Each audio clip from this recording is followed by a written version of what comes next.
But something strange happened. The mainstream media, as we say it, suddenly became a thing. I mean, we didn't used to think of it quite like that, but suddenly the mainstream media has become a thing during COVID and people don't trust it. And this is my very strong memory of this was quite early on, suddenly realising that I couldn't find out, it used to be that you get the gist of what had happened that day from the evening news and then you could follow it up in the newspapers the next day. I suddenly realised that wasn't happening. And if I wanted to get down to what was really happening, what the latest research was showing, how people were reacting to that, you had to go online and you had to go to alternative media, right? So the mainstream media lost its position of trust.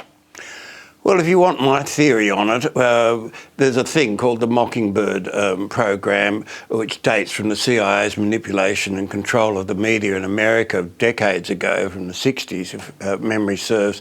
And there's a very similar system in Australia now where there has been infiltration by government in one way or another to control all the major media outlets. Now, there's a journalistic commentator on ASPI, the Australian Strategic Policy Institute, for instance, who's been warning that the command and control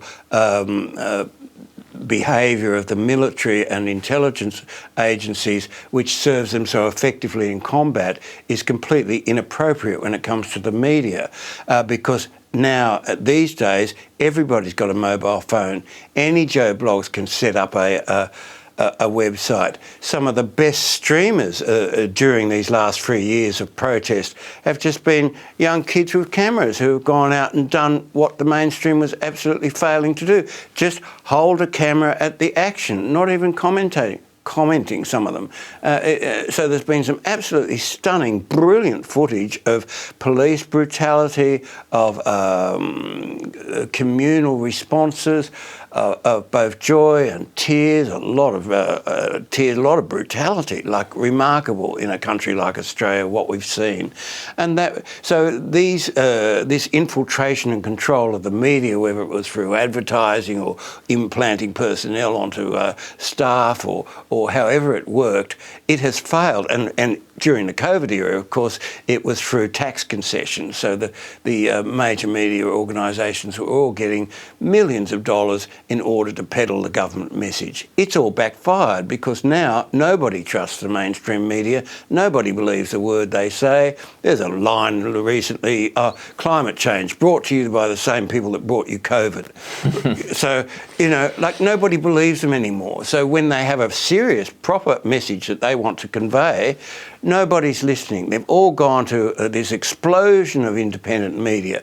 Media is one of them that's doing particularly well. David Onig, he's got 60, 70, 80,000 followers or something, which would be the envy of any normal journalist on any newspaper. Cafe Locked Out, they've done some wonderful work documenting on-the-ground responses to people. And it's produced a whole generation, I might say, of really talented journalists. And, in the old days it was in the beginning was the word. Well, these days it might be in the beginning was the podcast, Yeah. Because this is a generation that don't read books and barely read. Nobody reads newspapers anymore anyway, except, ageing old things like you. But, or me.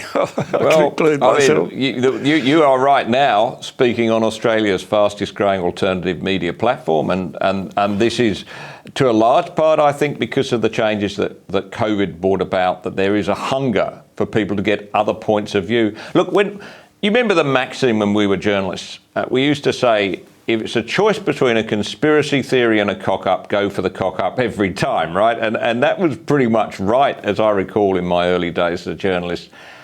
Do you still believe that? Oh, absolutely not. Every conspiracy theory has come true, Yeah. Every single last conspiracy has come true during this era. And there's been Tot Media is another one that's come out during this period, has risen up and now has a substantial number of followers.